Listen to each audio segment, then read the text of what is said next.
The fluorescent lights had long gone out in most of the Hartwell Financial Building when Martin Chun returned for his forgotten phone. His footsteps echoed through the empty marble lobby as he made his way to the elevator, the quiet hum of the building's systems the only sound breaking the silence. Or so he thought. A soft scraping noise caught his attention as he passed the east corridor.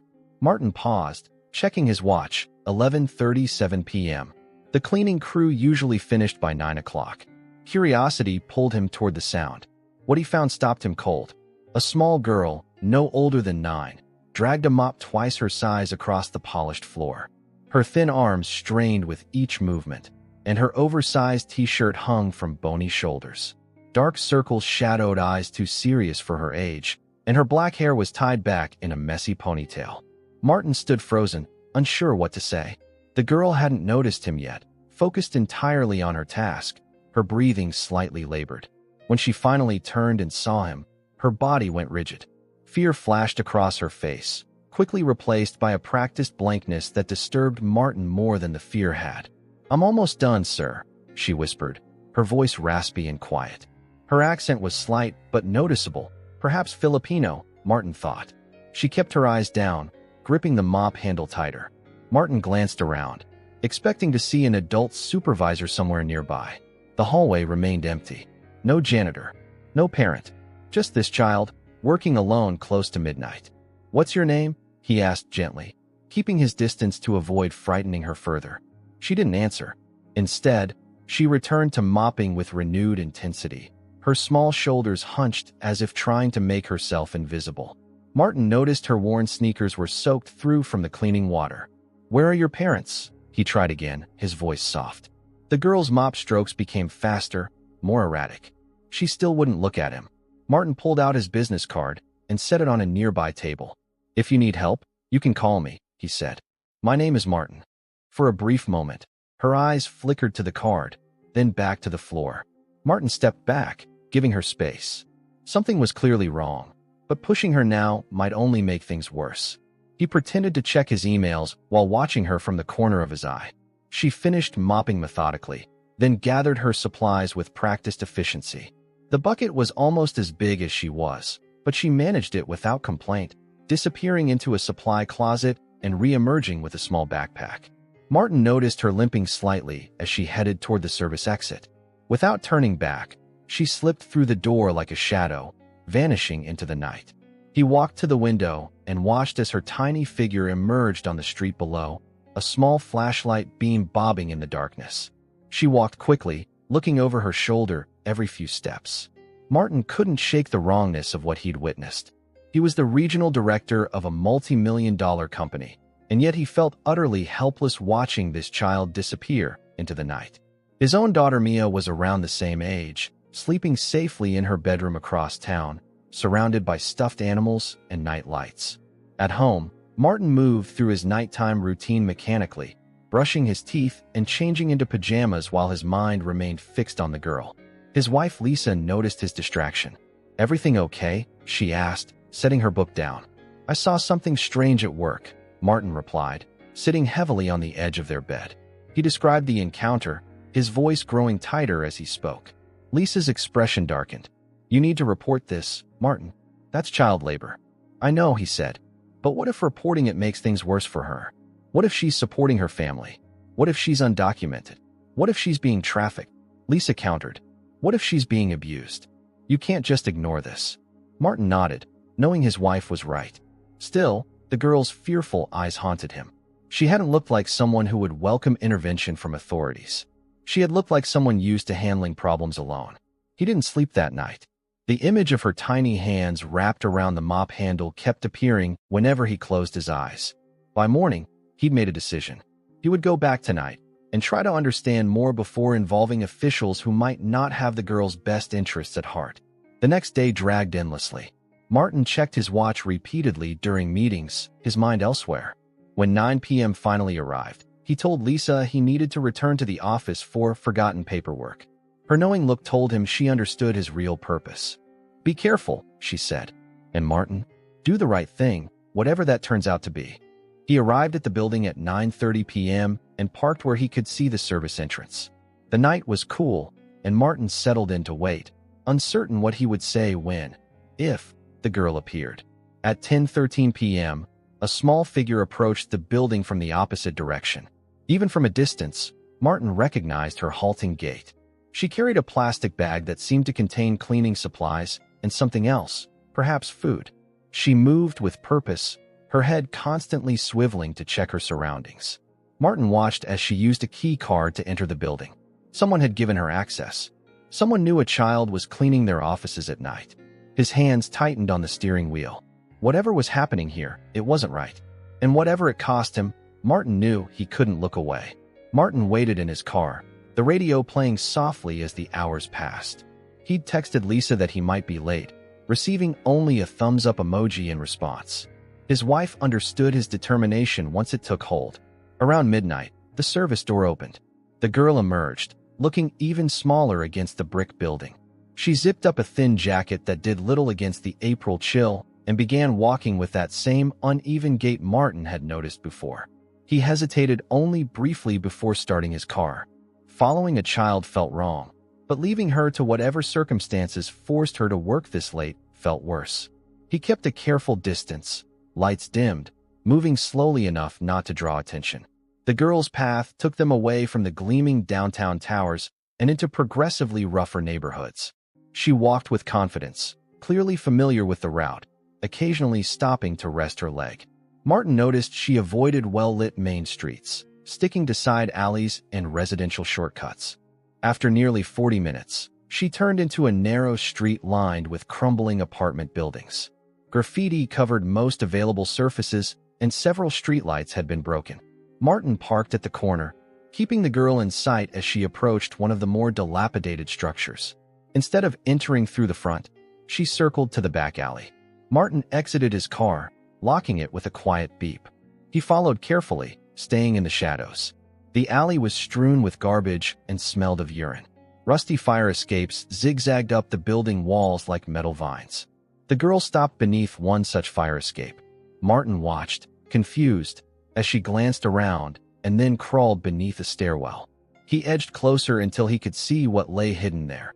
A makeshift shelter constructed from cardboard boxes, plastic sheeting, and discarded lumber.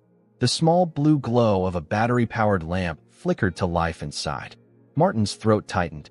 This wasn't an apartment. This wasn't even a room. This was survival in its barest form. He retreated, mind racing. His first instinct was to call child services immediately, but something held him back. The girl had gone to great lengths to remain hidden. There had to be a reason. Back in his car, Martin sat with his head in his hands. The contrast between this alley and his own comfortable home in Woodbridge Estates made him physically ill. His daughter Mia had her own room with a canopy bed, a desk for homework, and shelves overflowing with books. This child had a cardboard box. The next day, Martin arrived at work earlier than usual. He went straight to the building management office on the ground floor. "I need to speak with whoever oversees the cleaning contracts," he told the receptionist, his tone making it clear this wasn't a request. 20 minutes later, he sat across from Harold Winters, the building's facilities manager. The man fidgeted with his tie as Martin described what he'd seen. "We contract with Clean Pro Services," Winters explained. "They handle all janitorial work. If there's an issue with their staff..." "The issue," Martin interrupted, "is that a child is cleaning our offices at midnight. A child who should be in bed, not mopping floors." Winters' face paled. "Mr. Chun, I assure you, we have no knowledge of any minors working here. Our contract specifically prohibits workers under 18.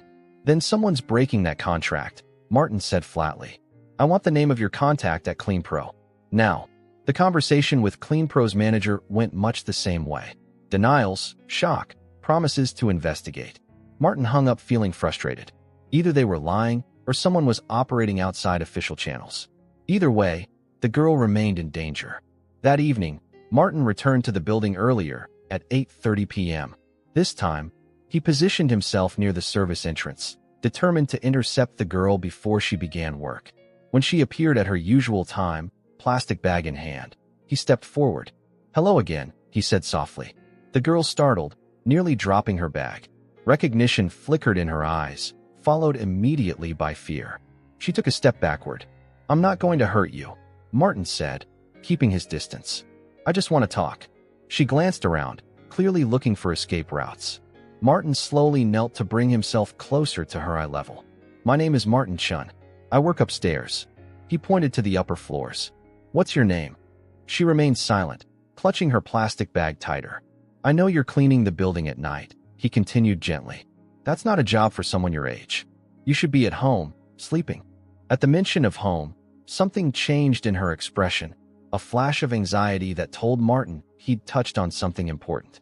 You don't have a proper home, do you? He asked quietly. Her eyes widened slightly, confirming his suspicion. I saw where you're staying, he admitted. Under the stairwell. The girl took another step back, real panic showing now. Please, she finally spoke, her voice barely audible. Please don't tell anyone. I want to help you, Martin said. But I need to understand what's happening. Who asked you to clean here? She hesitated, then whispered, Mr. Ray. The night guard. Martin nodded, keeping his expression neutral despite the anger flaring inside him. And what does Mr. Ray give you for cleaning? Food, she said. And $20 each week. $20. For hours of labor. Martin fought to keep his voice steady. That's not fair payment for your work. She shrugged slightly, a gesture that conveyed volumes about her life experience. It's enough for what we need. We. The pronoun caught Martin's attention immediately. We, he repeated. Who else lives with you? The girl looked away, clearly regretting the slip. Nobody, she said too quickly. Martin gentled his voice even further. I want to help, not hurt. If there's someone else who needs help too, I should know. For several long moments, she studied him, weighing something in her mind. Then, with visible reluctance, she made a decision. My sister, she finally said. She's sick. I need medicine for her. How old is your sister? The girl's eyes dropped to the ground. 7 months. Martin couldn't hide his shock. A baby? You're caring for a baby by yourself? She nodded, a strange pride mixing with the fear in her expression. I take good care of her. I know how. I believe you, Martin said, his mind reeling. What's your name? After another long pause, she answered. Ella. My name is Ella. Ella, Martin repeated. That's a beautiful name. How old are you, Ella? 9.5, she said, straightening slightly as if the half year made a significant difference. 9.5. Caring for an infant. Working nights. Living in a cardboard shelter. Each new piece of information felt like a physical blow. Where are your parents, Ella? Her face closed off instantly. Gone. The simplicity of the word conveyed finality. Martin didn't press further. The baby needs medicine, Ella said, gesturing to the building. I have to work. Martin made a quick decision. What medicine does she need? For fever. And something for coughing. I can get that for you, Martin said. Right now? You don't have to clean tonight. Suspicion clouded her features. Why would you help us? It was a fair question, one that made Martin realize how the world must appear through Ella's eyes. A place where help always came with conditions, where adults couldn't be trusted. Because it's wrong for a child to work like this, he said honestly. And because I have a daughter about your age, and I would hope someone would help her if she was in trouble. Ella considered this, then nodded slowly. The baby really needs medicine. The pharmacy's fluorescent lights cast harsh shadows as Martin pushed a small cart down the aisles. Ella followed close behind, her eyes darting nervously around the store. It was clear she wasn't used to being in such bright, public spaces. What's your sister's name? Martin asked, examining the children's medication options. Luna, Ella replied softly. She reached for a box of infant fever reducer. This one. The nurse at the free clinic said this is good for babies. Martin noted how she handled the box with familiarity. You've bought this before? Ella nodded. When I can. It's expensive. Martin added the medication to their cart, along with infant cough syrup, a digital thermometer, and baby wipes. He noticed Ella eyeing a display of baby formula, but not reaching for it. Do you need formula too? He asked. Her hesitation told him everything. We're almost out, she admitted. Put it in the cart, Martin said gently. Anything else Luna needs? By the time they reached checkout, the cart contained diapers, formula, baby food, a warm blanket, and a small stuffed rabbit. Martin also added some ready-to-eat meals, fruit, and a warm jacket he'd found in Ella's size. As the cashier rang up their items, Martin saw Ella watching the total with growing anxiety. When it passed $100, she tugged at his sleeve. It's too much, she whispered. I don't need the jacket. It's okay, Martin assured her. I can afford this. Outside, Ella insisted on carrying as many bags as she could manage, though they were clearly heavy for her small frame. Martin carried the rest as they walked back to his car. I need to see Luna, Martin said as they loaded the supplies. Will you take me to her? Ella froze, her natural protectiveness visibly warring with her need for help. Why? I want to make sure she's okay, Martin explained, and to see if there's anything else you both need. After a long moment, Ella nodded reluctantly. Okay, but just you. No one else. Just me, Martin agreed. I promise. The drive to Ella's neighborhood was silent. Ella sat rigid in the passenger seat, her hands clutching the bag with Luna's medicine. When they parked, she scanned the street carefully before leading him toward the alley. Stay quiet, she whispered. There are men who sometimes sleep here. They're not nice. Martin's jaw tightened as he followed her through the trash-strewn passage. The makeshift shelter looked even more fragile up close, just cardboard reinforced with wooden pallets, covered with plastic sheeting weighted down by bricks. A flimsy padlock secured a piece of chain that kept the door closed. Ella unlocked it with a key she wore on a string around her neck. Luna might be sleeping, she whispered. She doesn't feel good. The interior of the shelter was barely 5 feet square. A foam mattress covered with relatively clean blankets took up most of the space. Battery-powered camping lanterns provided dim light. In the center of the mattress, wrapped in several layers of blankets, lay a tiny infant. Martin's heart constricted at the sight. Luna's face was flushed with fever, her breathing slightly labored. She couldn't have weighed more than 15 pounds. Ella immediately went to her sister, touching her forehead with practiced gentleness. She's still hot, she reported, already opening the fever medication. Martin watched as Ella expertly measured the dose and administered it to the baby, who whimpered but swallowed the medicine. The level of care and knowledge displayed by this 9-year-old was both impressive and heartbreaking. How long have you been taking care of her by yourself? Martin asked quietly. Ella stroked Luna's wispy hair. 3 months, I think. Since Mom died. Your mother died 3 months ago? Martin couldn't hide his shock. What about your father? He left before Luna was born. Ella's matter-of-fact tone suggested this abandonment was simply another fact of life. It was just me and Mom. Then just me and Luna. What happened to your mother? She got sick after Luna came. The hospital people said it was an infection. Ella's voice remained steady, but her eyes revealed her pain. She told me to be brave and take care of Luna. So I did. Didn't the hospital ask about relatives? About where you would go? Ella's expression hardened. They wanted to take Luna away. Put her with strangers. I heard them talking. So when Mom didn't wake up, I took Luna and ran. Martin tried to process what he was hearing. You've been living here since then? Just the two of you? Ella nodded, pride mixing with defiance. I keep her clean. I feed her. I make sure she's warm. Looking around, Martin could see the truth in her words. Despite the desperate circumstances, the shelter was as clean as possible. Baby clothes hung drying on a makeshift line. Empty formula cans had been repurposed as storage containers for diapers and baby supplies. You've done an amazing job, Ella, Martin said honestly.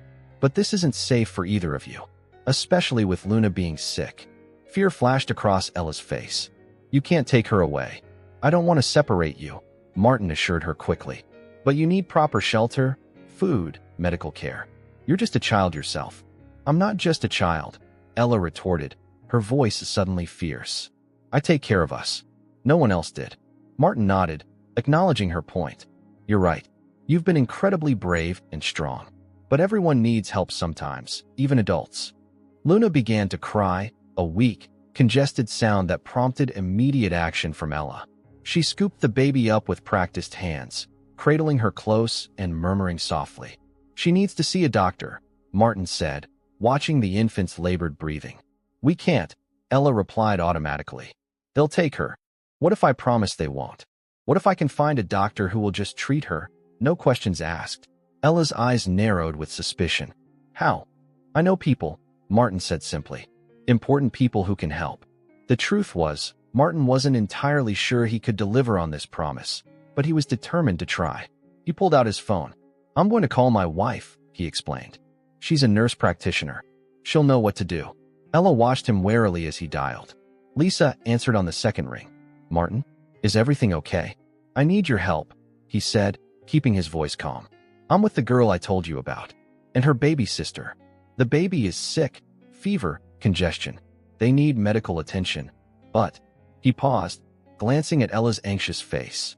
There are complications. Can you come? Bring your kit.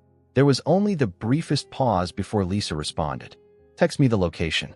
I'll be there in 20 minutes. While they waited, Martin helped Ella give Luna some formula. The baby drank weakly but seemed relieved by the nourishment. My wife's name is Lisa, Martin told Ella. She helps sick children every day. She's very good at it. Will she tell? Ella asked bluntly. Martin considered his answer carefully. Lisa will want what's best for both of you, just like I do. But she won't do anything without talking to us first. Ella seemed to accept this, though wariness remained in her posture. When Lisa texted that she had arrived, Martin went to meet her at the street. His wife's eyes widened as he led her down the alley. This is where they're living? She whispered. Yes, Martin replied grimly. It's worse than I imagined. Lisa's professional demeanor took over as they approached the shelter. She smiled warmly at Ella, who stood protectively in front of Luna. Hello, Ella. I'm Lisa. Martin told me your sister isn't feeling well. May I take a look at her? Ella studied Lisa intently before stepping aside. Lisa knelt by the mattress, her movements gentle and unthreatening as she examined the baby. How long has she been feverish? Lisa asked, taking Luna's temperature with the new digital thermometer. 3 days, Ella replied. It was lower yesterday, but came back worse today. Lisa nodded, listening to Luna's chest with her stethoscope. And the cough? Started 2 days ago. Gets worse at night. Martin watched his wife work, noting how she treated Ella as a responsible caregiver rather than a child. She explained each step of her examination, asked relevant questions, and listened carefully to Ella's answers. After a thorough examination, Lisa's expression grew serious. Luna has a respiratory infection.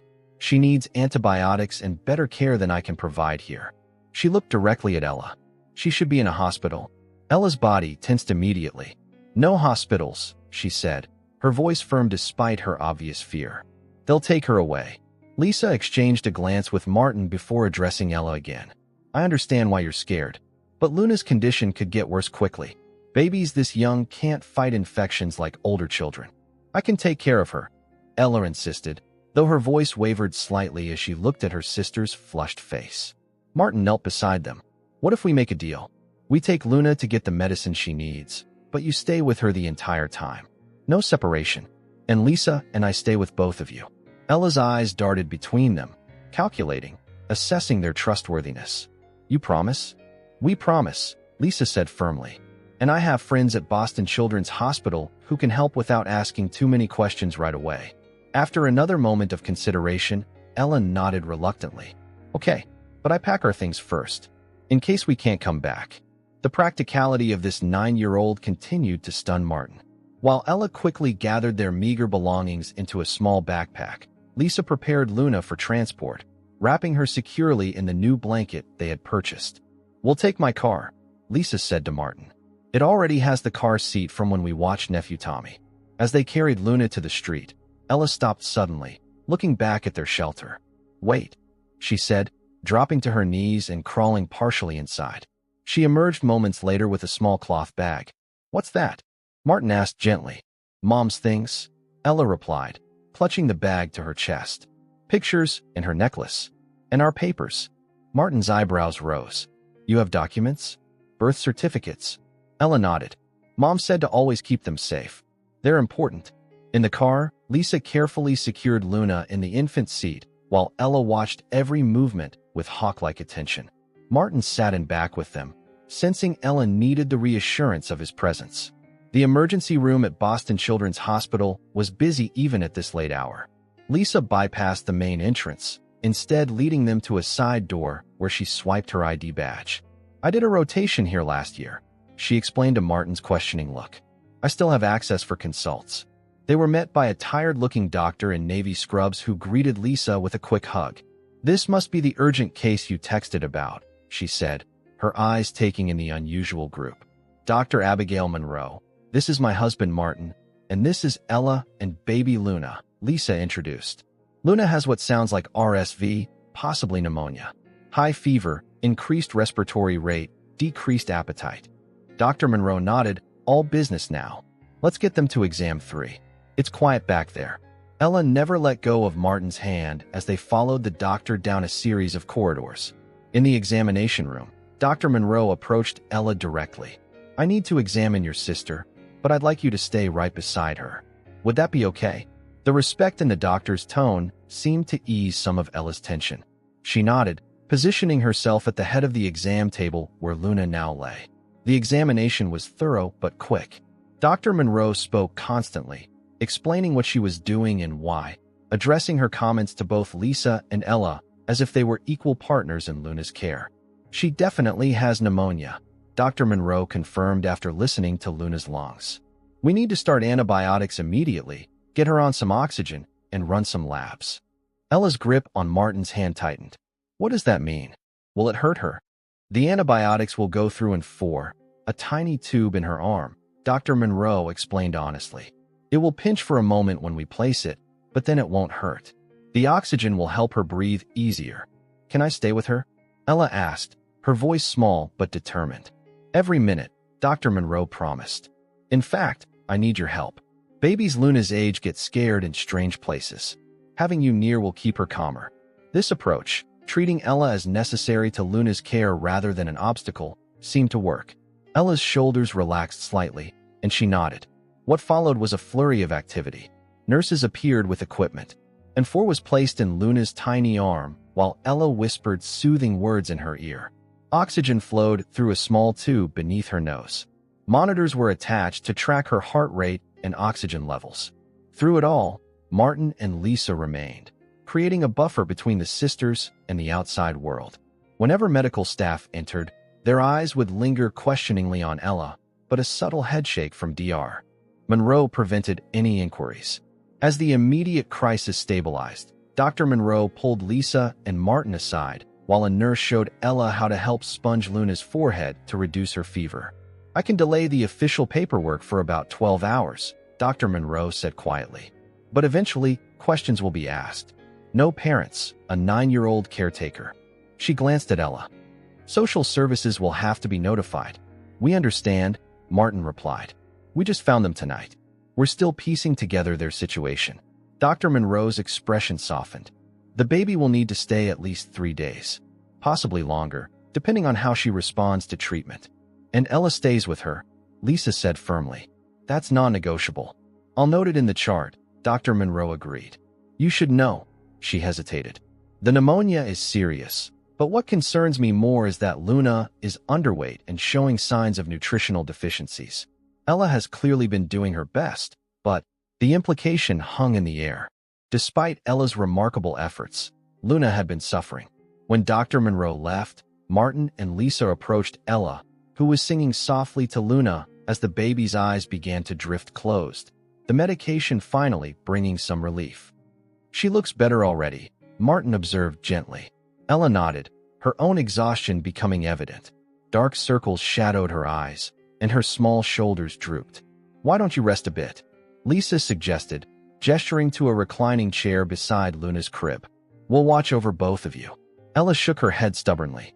I need to stay awake in case she needs me. Luna is getting the help she needs now, Martin said. The monitors will alert us if anything changes. You need rest too. For the first time, Ella's composure cracked slightly. Her lower lip trembled as she looked at her sister. I tried really hard, she whispered, but she kept getting sicker. You did an amazing job, Lisa assured her, carefully putting an arm around Ella's thin shoulders. Luna is alive because of you. Many adults couldn't have managed what you did. Tears welled in Ella's eyes, but she blinked them back quickly. Our mom died right after Luna was born. In the hospital, she had a fever that wouldn't go away. I'm so sorry, Martin said softly. They wanted to put Luna in foster care, Ella continued, the words pouring out now. I heard them talking. They said I'd go to a different place. We'd be separated. Her voice hardened. Mom made me promise to take care of Luna. Always. So you took Luna and left, Lisa finished gently. Ella nodded. I had some money Mom saved. I knew where our apartment was. But after 2 weeks, the landlord changed the locks. Her matter-of-fact tone broke Martin's heart. So we found the place under the stairs. It was dry, and nobody noticed us there. How did you feed Luna? Lisa asked. Formula from the food bank at first. Then I found Mr. Ray at the building. He let me clean in exchange for money. Ella's eyes dropped. It wasn't enough, though. Luna needed more formula than I could buy. Lisa and Martin exchanged pained glances. The pieces were falling into place. A terrified child fleeing what she perceived as the threat of separation, doing everything possible to keep a promise to her dying mother. Ella, Martin said carefully, you've done something incredible taking care of Luna. But everyone needs help sometimes. Even adults. If I ask for help, they'll take her. Ella replied, her voice flat with certainty. Not necessarily, Lisa said. There are options we can explore. Family members, perhaps. Ella shook her head. Mom said we don't have any family left. That's why she was so scared when she got sick. She knew we'd be alone. Martin thought of his own daughter Mia, safe at home, surrounded by family who adored her. The contrast with these sisters' situation was unbearable. What if, he began slowly, testing the words as he spoke them. Lisa and I helped you find a way to stay together. A legal way. Ella's eyes widened with cautious hope. How? I don't know exactly, Martin admitted. But I promise we'll try to find a solution where you and Luna stay together. For the first time, Ella allowed herself to slump against Lisa's side, her small body finally surrendering to exhaustion. I'm so tired, she whispered. Sleep, Lisa urged, helping Ella into the reclining chair. We'll be right here. Both of you are safe now. Within minutes, Ella was asleep, her hand still stretched toward Luna's crib. Martin covered her with a blanket, his throat tight with emotion. What are we going to do? He asked Lisa quietly. His wife's eyes were determined as she checked Luna's monitors one more time. Whatever it takes to keep them together, she replied, starting with finding out their full story. Martin nodded, reaching for Ella's backpack where she had stored their documents. With a silent apology for the invasion of privacy, he carefully removed the cloth bag containing their papers. Inside were 2 birth certificates, a death certificate for Elena Rosario, and several creased photographs showing a smiling young woman holding first a beaming Ella, then a newborn Luna. The sisters' full names were Gabriela and Luna Rosario. According to the documents, they had no father listed on either birth certificate. As Martin gently returned the papers to the bag, his fingers brushed against something hard, a phone. An older model smartphone, its battery dead. He held it up to show Lisa. This might help us understand more, he said. If we can charge it. Lisa nodded, her gaze moving between the sleeping sisters. Whatever their story is, Martin, those girls have been failed by everyone who should have protected them. I won't let that happen again. Martin squeezed his wife's hand, a wordless agreement passing between them. Whatever came next, they were now irrevocably involved in the fate of these children. The next morning arrived with pale sunlight filtering through hospital blinds. Martin awoke with a stiff neck from sleeping in the visitor's chair.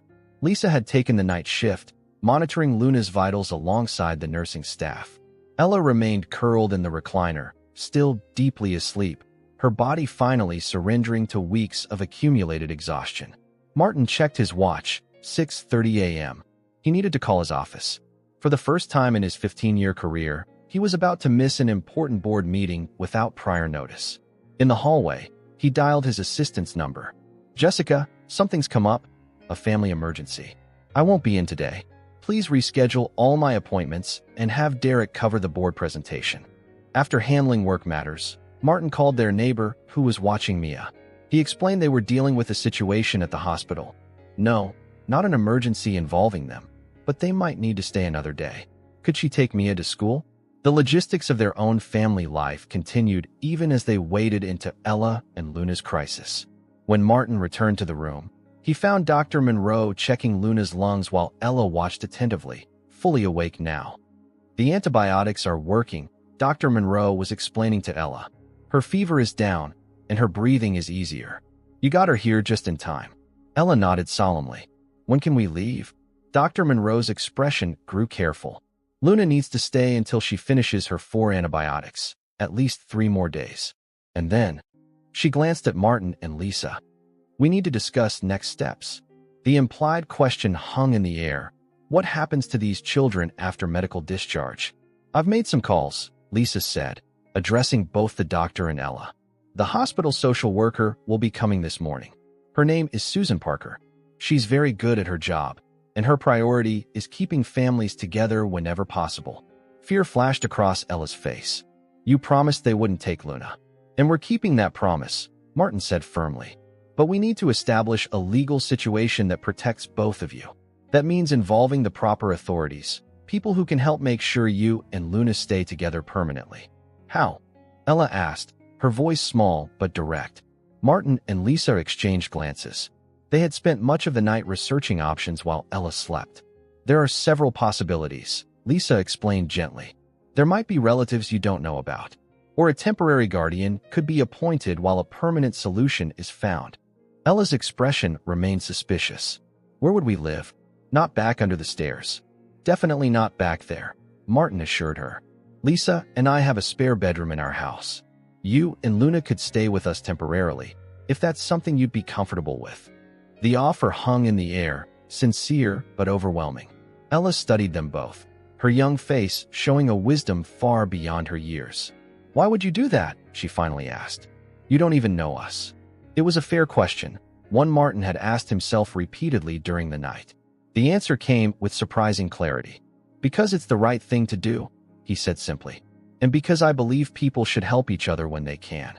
Before Ella could respond, a knock at the door announced the arrival of Susan Parker, the hospital social worker. She was younger than Martin had expected, with a warm smile and practical energy. You must be Ella, she said, addressing the girl directly. Dr. Monroe has told me what an amazing job you've done taking care of your sister. Ella remained silent, her posture defensive. Susan didn't seem bothered by this reception. I know you're worried, she continued, pulling up a chair. You've been protecting Luna by yourself for a long time, and now there are a lot of adults involved. That must feel scary. A flicker of surprise crossed Ella's face at this acknowledgement. My job, Susan explained, is to make sure both you and Luna are safe, healthy, and together if possible. To do that, I need to understand your situation better. What followed was a gentle but thorough interview. Susan asked about their mother, their living situation before and after her death, and how Ella had managed to care for an infant on her own. Throughout the conversation, she treated Ella with respect, never condescending or dismissive. Martin and Lisa remained present but quiet, allowing Ella to tell her story in her own words. It emerged that Elena Rosario had been a single mother working 2 jobs as a home health aide and weekend retail clerk. They had lived in a small apartment in Dorchester, getting by paycheck to paycheck with no family support. When Elena developed postpartum complications that turned septic, Ella had been left completely alone. Her mother's employers didn't know she had children. There were no emergency contacts. The hospital staff, overwhelmed with other cases, had failed to properly investigate the 9-year-old's situation before discussing foster placement within her hearing. I promised Mom I'd take care of Luna, Ella repeated, her voice steady despite the emotion behind her words. She made me promise right before she went back to the hospital. She said, no matter what happens to me, keep your sister safe. So I did. Susan nodded, making notes. You've done an extraordinary job under impossible circumstances, Ella. Now my job is to make sure you both remain safe going forward. Are you going to put us in foster care? Separate homes? The direct question revealed Ella's greatest fear. That's not my first choice, Susan assured her, especially given how well you and Luna have bonded. But we do need a proper legal arrangement. Martin cleared his throat. Lisa and I have been discussing this. We'd like to apply for emergency foster placement for both girls. Together, the statement hung in the air for a moment. It was the conclusion they had reached during their whispered late-night conversation, the only solution that felt right. Susan raised her eyebrows, clearly surprised. That's a significant commitment. You already have a child of your own, correct? Our daughter Mia is 8, Lisa confirmed. We have the space, resources, and experience to care for Ella and Luna while more permanent arrangements are explored. This would be temporary, Susan clarified. Emergency placement while we search for relatives or consider other options. Martin nodded, though something inside him already knew this might become more than temporary. The fierce protectiveness he felt toward these sisters had taken root overnight, surprising him with its intensity. I understand, he said. We just want to make sure they stay together and are properly cared for right away. Susan turned to Ella. How would you feel about staying with the Chens while we sort things out? You'd have a real bed, regular meals, and Luna would have proper medical follow-up. Ella looked between Martin and Lisa, her expression cautious but considering. Would I still take care of Luna? You'd be part of her care team, Lisa explained carefully. You know her better than anyone. But adults would handle the heavy responsibilities, finances, medical decisions, housing. Things no 9-year-old should have to worry about. The concept seemed foreign to Ella, who had been shouldering adult burdens for months. She fell silent, processing. You don't have to decide right now, Susan assured her. In the meantime, I'll start the paperwork for temporary emergency placement with the Chens, pending home evaluation and background checks. After Susan left, an awkward silence filled the room. Luna had fallen asleep again, her breathing noticeably easier than the night before. I need to call our daughter, Lisa said softly. Mia should know what's happening before any decisions are made. This affects her too.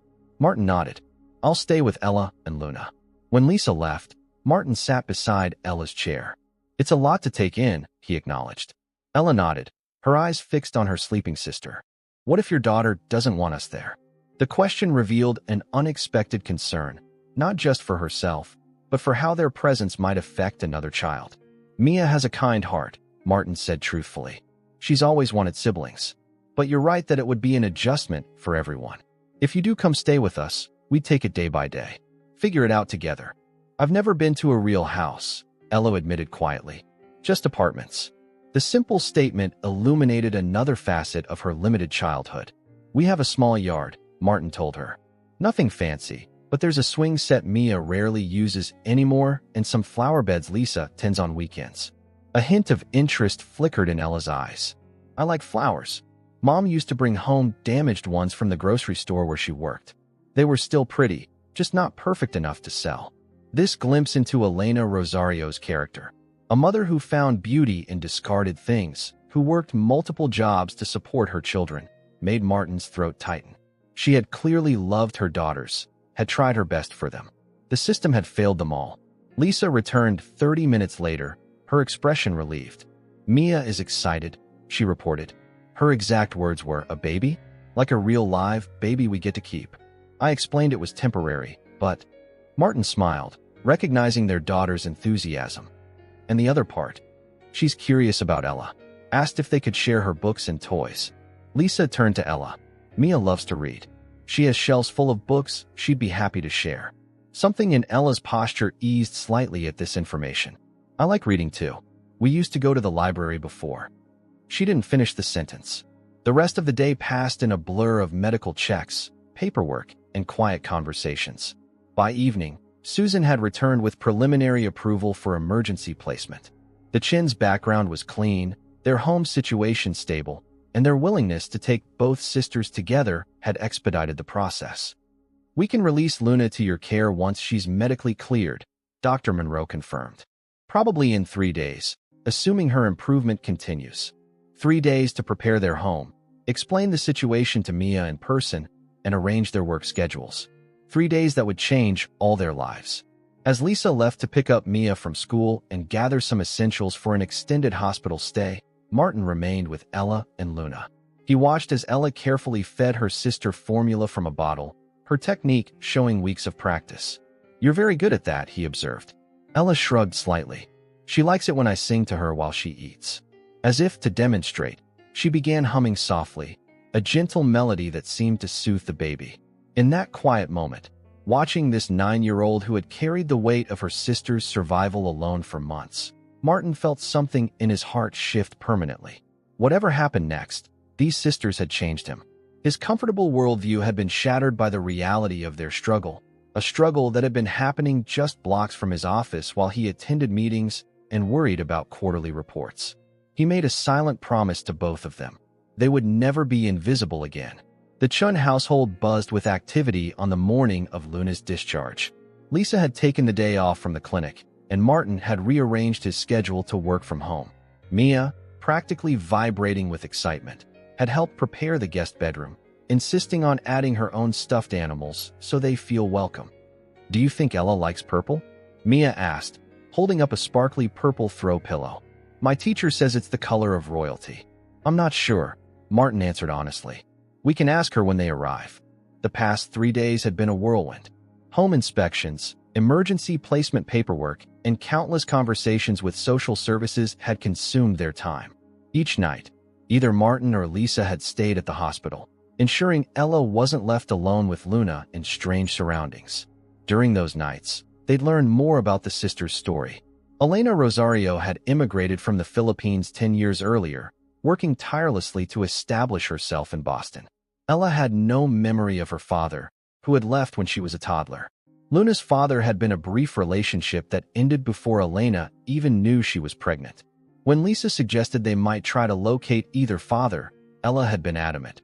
"Mom said they didn't want us. We don't need them." The determination in her voice revealed both hurt and pride. A child who had decided early that depending on unreliable people was a fool's game. It made her continued wariness around Martin and Lisa understandable. Adults, in Ella's experience, disappeared when you needed them most. Now, as they prepared for the sisters' arrival, Martin felt a peculiar nervousness. Their home, which had always seemed modestly comfortable, suddenly appeared luxurious through the lens of what Ella and Luna had endured. Would it feel overwhelming? Would Ella interpret their material advantages as a judgment on her mother's struggles? The doorbell rang at precisely 11 a.m. Susan Parker stood on the porch with Ella beside her, Luna secured in an infant carrier. The baby looked remarkably better, her color healthy, her eyes bright and curious.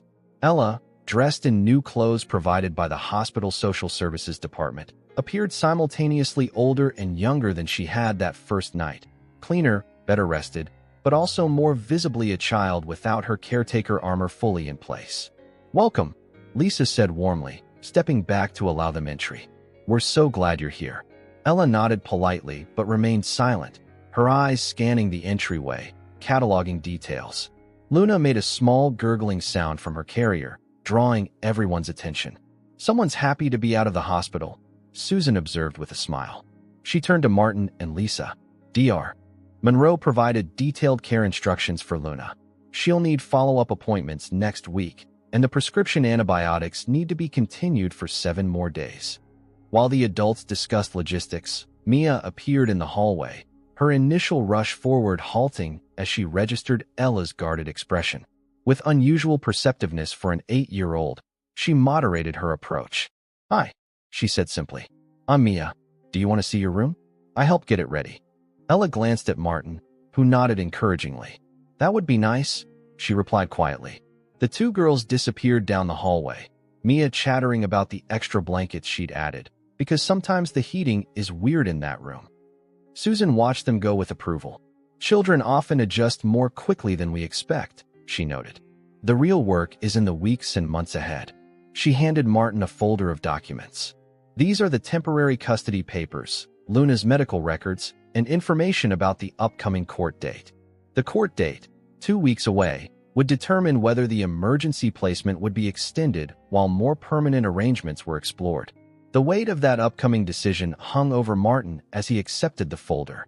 "We'll take good care of them," he promised.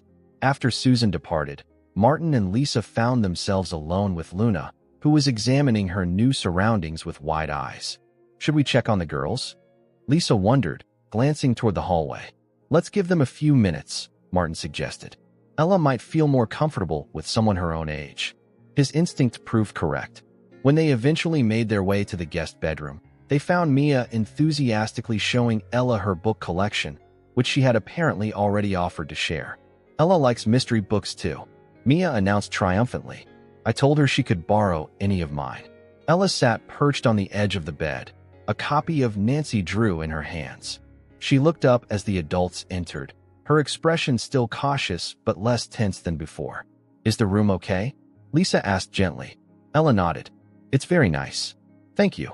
Her politeness held an adult quality that reminded Martin of their first encounter, the little girl apologizing for not finishing her cleaning quickly enough. "We set up Luna's crib in here too," Martin explained, gesturing to the corner where a bassinet waited. "We thought you'd want to be close to her. But if you'd prefer separate rooms at some point, we can arrange that too." "This is good," Ella said firmly. "Luna gets scared in new places." The protectiveness in her voice was unmistakable. Whatever else changed in their lives, Ella's commitment to her sister remained absolute. The first day established a tentative routine. Luna needed feeding every few hours, a task Ella insisted on handling with Lisa's support. Meals were taken together at the dining table, a new experience for Ella, who admitted they usually ate wherever they could at their old apartment, often while Elena prepared for her next shift. Bedtime revealed the first real challenge. As Martin and Lisa helped settle Luna in her bassinet, Ella stood rigid beside the crib, clearly uncomfortable with the idea of sleeping while others were responsible for her sister. "I usually keep her right next to me," she explained, her voice tight, "so I can hear if she needs something." "The bassinet is right beside your bed," Lisa pointed out gently. "And we have a baby monitor too." She showed Ella the device. "We'll hear Luna if she cries, even from our bedroom." Ella's expression remained troubled. What if she gets sick again? Sometimes it happens really fast.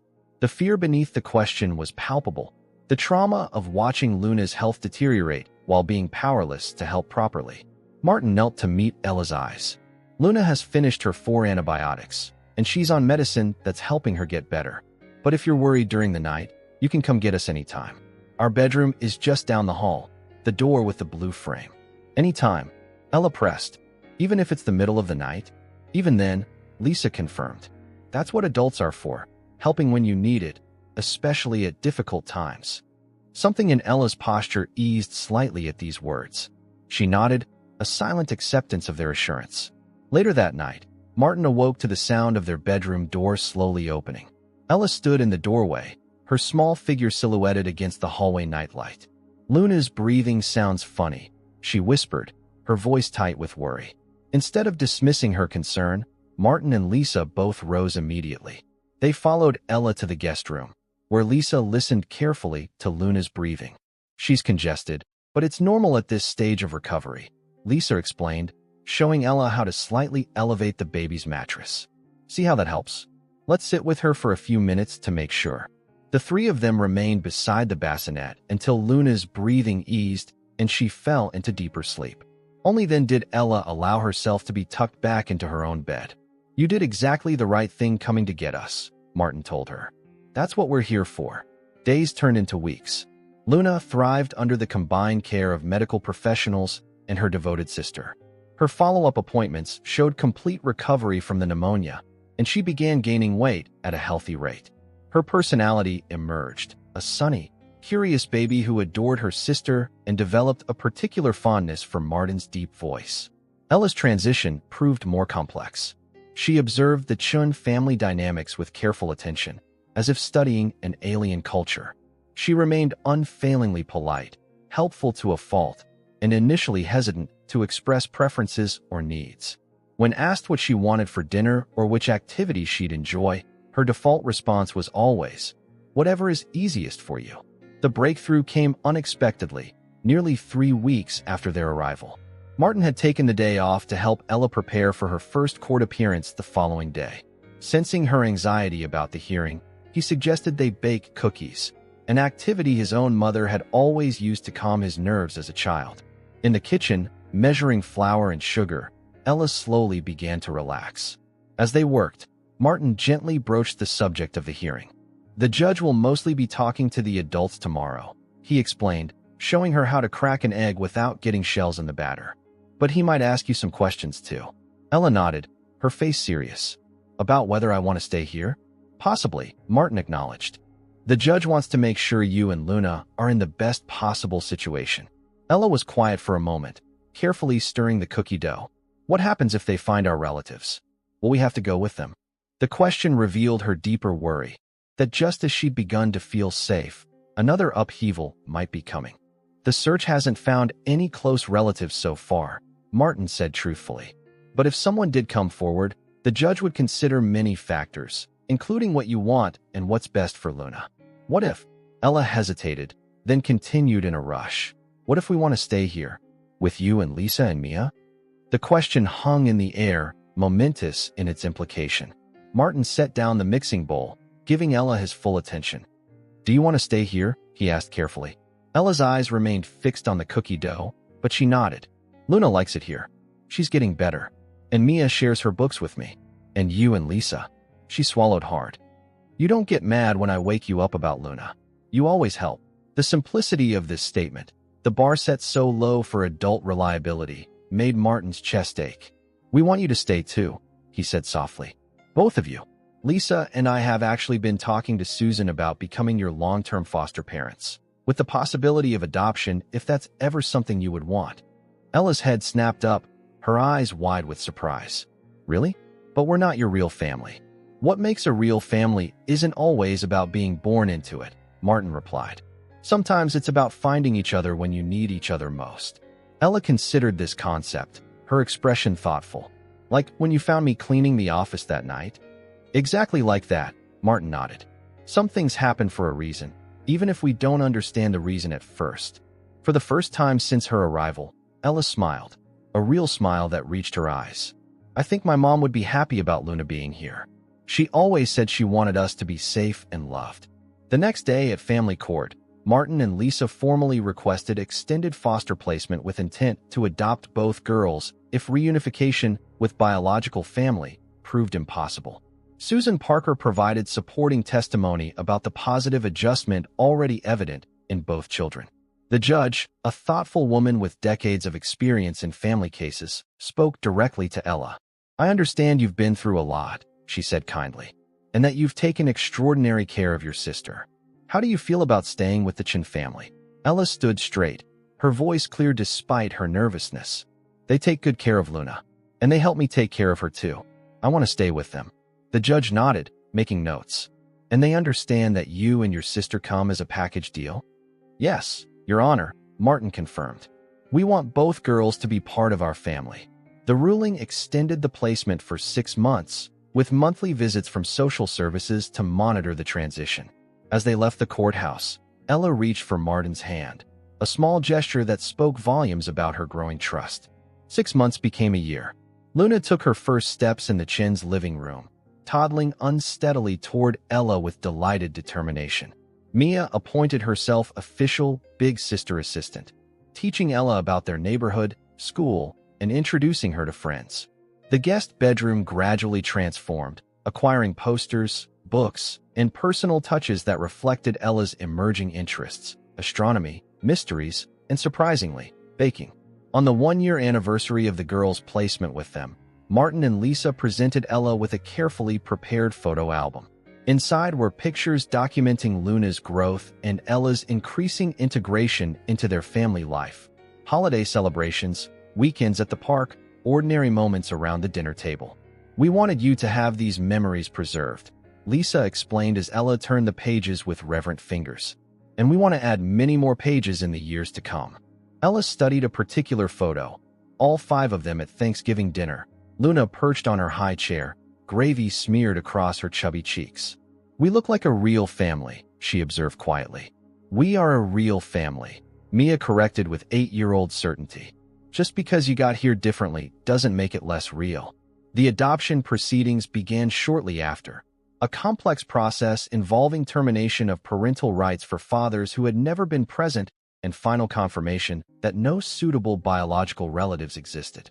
Throughout the legal complexities, Martin and Lisa maintained complete transparency with Ella, answering her questions and respecting her need to honor her mother's memory even as she embraced her new family.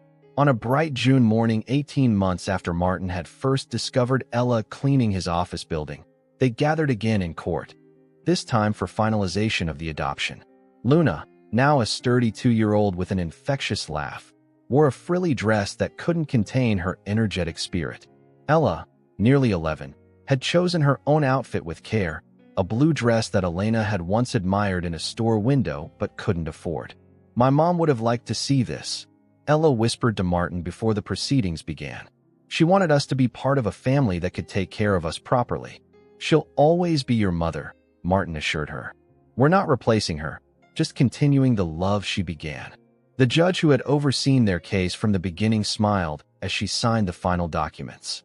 "By the power vested in me, I hereby declare Gabriela Elena Rosariochin and Luna Maria Rosariochin legally adopted. Congratulations to the entire family." Afterward, they celebrated at Ella's favorite restaurant, a milestone marked by Luna discovering chocolate ice cream and proceeding to wear most of it. Photographs captured the moment, destined for the family album that continued to grow. That night, as Martin helped tuck the girls into bed. Luna now in her own room decorated with stars and moons, Ella in what was unquestionably her personal space. He marveled at how thoroughly these sisters had changed his life's trajectory. The company foundation established in their honor had already helped dozens of vulnerable children and families in similar circumstances. His own priorities had shifted, success now measured in moments of connection rather than professional achievements. The invisibility that had once cloaked Ella and Luna's suffering had been replaced by fierce advocacy for children like them. "Papa?" Ella's voice was sleepy as he turned to leave. She had begun using the term 6 months earlier, testing it cautiously at first, then with increasing comfort. "I was thinking about something." "What's that?" Martin asked, sitting on the edge of her bed. "That first night, when you found me cleaning, you could have just ignored me. Most people did." Her dark eyes, so like her mother's in the photographs she kept beside her bed, were thoughtful. "Why didn't you?"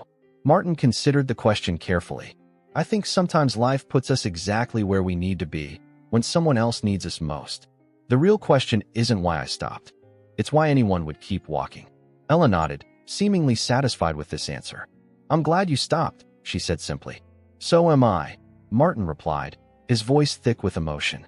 "Every single day." As he closed her door, leaving it open just enough to allow the hallway light to filter through as she preferred, Martin reflected on the extraordinary journey that had begun with a forgotten phone and a child with a mop.